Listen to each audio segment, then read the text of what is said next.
On a appris que le Premier ministre allait rencontrer en bilatéral tous les syndicats à Matignon le 7 mai. Comment est-ce que vous interprétez ce geste de la part du Premier ministre ? Écoutez, je suis toujours d'un naturel optimiste, donc je me dis que peut-être il va pouvoir entendre les arguments, car on a beaucoup de faux arguments de la part du gouvernement, voire même de mensonges, dans cette affaire SNCF. Et que du coup, il va essayer de prendre en compte leurs attentes. J'observe que tous les syndicats, ceux qu'on appelle traditionnellement réformistes ou les autres, contestent cette réforme. Et donc, il faut absolument que le gouvernement la remette complètement en chantier. Il y a un sujet crucial, c'est la reprise de la dette de la SNCF. À partir de 2020, une dette qui s'élève aujourd'hui à 46 milliards d'euros. Comment financer la reprise de cette dette? C'était d'ailleurs une des demandes des syndicats. Alors, d'abord, il faut rappeler que si cette dette avait été reprise, comme ça s'est passé en Allemagne il y a une dizaine d'années, aujourd'hui, la dette de la SNCF serait très faible. Il y a toujours une dette parce qu'on investit dans l'avenir. Il y a presque 10 milliards d'euros, voire plus, qui sont des frais financiers qu'a dû payer la SNCF. Donc ça, déjà, l'État est responsable. Maintenant, comment la financer?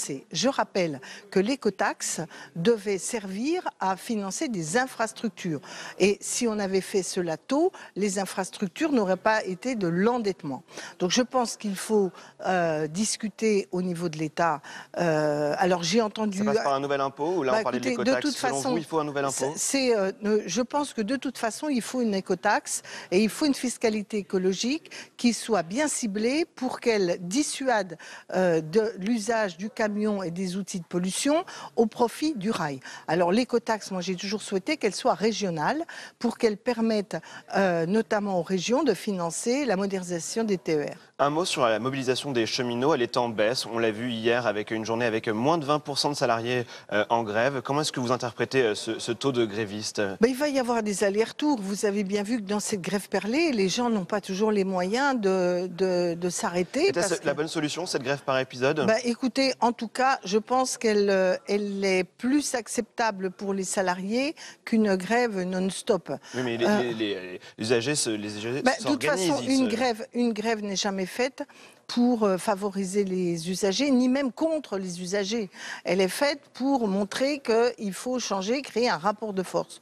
Bon, moi, je regarde avec beaucoup de distance les chiffres sur les allers-retours de mobilisation. Car indépendamment de la mobilisation, moi, j'appelle nos concitoyens à regarder en vérité ce dossier qui les concerne. Parce que si nous avons... rien ne prouve qu'une société anonyme est plus efficace qu'un établissement public. Au contraire, si ce n'est pour privatiser à terme.